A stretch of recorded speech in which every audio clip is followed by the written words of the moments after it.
بسم اللہ الرحمن الرحیم جزا اللہ عنا سیدنا محمد صلی اللہ تعالی علیہ وسلم هو اہلہ۔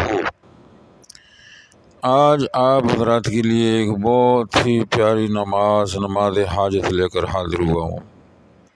اس نماز کی جتنی بھی فضیلت بیان کی جائے کم ہے۔ یہ نماز خواجہ خضر علیہ السلام نے ایک اللہ کے ولی کو سکھائی تھی، اور انہوں نے اس نماز کو پڑھا تو ان کی 1000 حاجت پوری ہوئی۔ کتابوں میں لکھا ہوا ہے اس نماز کا طریقہ، لیکن بے شمار مسلمان ہر کتاب نہیں پڑھ سکتے، اس لیے علماء کرام کوشش کرتے ہیں کہ جو علم انہوں نے پڑھا ہے وہ آقا علیہ السلام کی امت تک پہنچائیں تاکہ امت فائدہ حاصل کرے۔ یہ نماز بہت بڑی شان والی، عظمت والی۔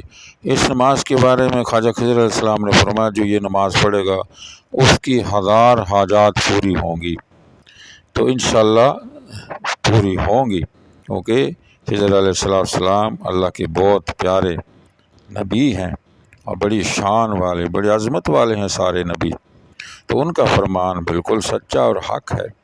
تو وہ نماز کا طریقہ آپ سن لیں، اچھی طرح ذہن نشین کر لیں، بالکل آسان ہے۔ ایک بار سمجھ نہ آئے دوسری بار ویڈیو آن کر کے سن لیں، اور پھر بھی سمجھ نہ آئے تو کسی صاحب علم سے اچھی طرح آپ سمجھ لیں، بہت آسان ہے۔ یہ 2 رکعت نماز نفل ہے، کوشش کرنا آپ نے اس کو تہجد کے وقت پڑھنا ہے، اور شب جمعہ میں یعنی جمعہ کی رات کو اگر تہجد کے ٹائم اس کو پڑھیں تو کیا ہی بات ہے، سبحان اللہ، کیونکہ تہجد کے ٹائم میں دعائیں قبول زیادہ ہوتی ہیں، یہ بات ذہن نشین کر لیں آپ۔ لیکن اگر آپ کو جلدی ہے اور شب جمعہ تک انتظار نہیں کر سکتے، آپ کسی بھی رات تہجد کو پڑھ سکتے ہیں۔ اگر آپ تہجد کو نہیں اٹھ سکتے، مجبوری آپ کی نہیں اٹھ سکتے پڑھ سکتے، تو پھر آپ عشاء کی نماز کے بعد تنہائی میں جا کر اس کو پڑھیں، ایک طرف ہو کے ایک سائڈ پہ ہو کر مسجد میں پڑھنی ہے، کہیں بھی پڑھ سکتے ہیں۔ ویسے تو نفل نماز جو ہے تنہائی میں پڑھیں تو زیادہ فضیلت ہے اس کی۔ اچھا، وہ طریقہ آپ سن لیں، 2 رکعت نماز نفل حاجت واسطے اللہ تعالیٰ کی مترکہ اللہ کو نیت کرنی ہے۔ تو آپ نے اس طرح کرنا ہے کہ دونوں رکعتوں میں پہلی رکعت میں آپ نے سورۃ فاتحہ پڑھنی ہے، سورۃ فاتحہ پڑھنی ہے، اور اس کے بعد قل یا ایھا الکافرون 10 بار پڑھنی ہے، اور دوسری رکعت میں سورۃ فاتحہ کے بعد سورۃ قل ھو اللہ احد 11 مرتبہ پڑھنی ہے۔ بس یہ نماز ہو گئی۔ پھر آپ نے سلام پھیر کر، جس طرح نماز پڑھی جاتی ہے پوری پڑھیں، پھر سلام جب پھیر لیا آپ نے تو نماز ختم ہوگی۔ اس کے بعد آپ نے سجدے میں جانا ہے، سجدے میں جا کر آپ نے 10 بار درود شریف پڑھنی ہے، جو بھی آپ کو یاد ہو۔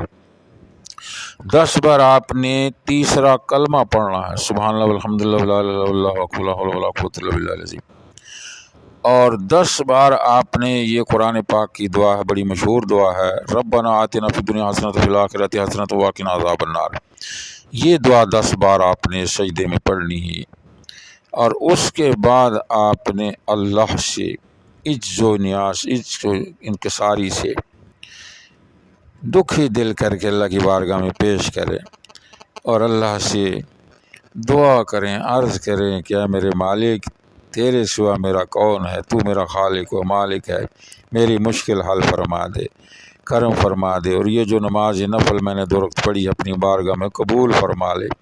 اس نماز کے ذریعے سے بہت دعائیں قبول ہوتی ہیں، حاجات پوری ہوتی ہیں، پریشانیاں دور ہوتی ہیں، غم دکھ درد بیماریاں دور ہوتی ہیں۔ اس نماز کو اچھی طرح ذہن نشین کر لیں، اور خود بھی اس پہ ساری زندگی عمل کرتے رہیں۔ یہ ساری زندگی کے عملیات میں آپ کو بتا رہا ہوں، اور اپنے گھر والوں کو بھی تعلیم کریں، اپنے دوستوں کو بھی تعلیم کریں، اور رشتہ داروں کو بھی تعلیم کریں۔ دوسروں کے ساتھ زیادہ سے زیادہ آپ اس کو شیئر کریں، کم از کم ہر آدمی 20 آدمیوں کو ضرور شیئر کرے کہ بہت نفع ہے، اور میں صدقہ جاریہ کی نیت پہ چھوڑتا ہوں ویڈیوز، اور آپ جو ہیں ویڈیو پسند آئے گی ان کو سبسکرائب بھی کریں، اور اپنے دوستوں کے ساتھ اس کو شیئر ضرور کریں، تاکہ زیادہ سے زیادہ میں آپ کی طرف اچھی ویڈیو بھیج سکوں۔ اللہ نے بے شمار علم دیا ہے، وہ آپ تک پہنچانا چاہتا ہوں۔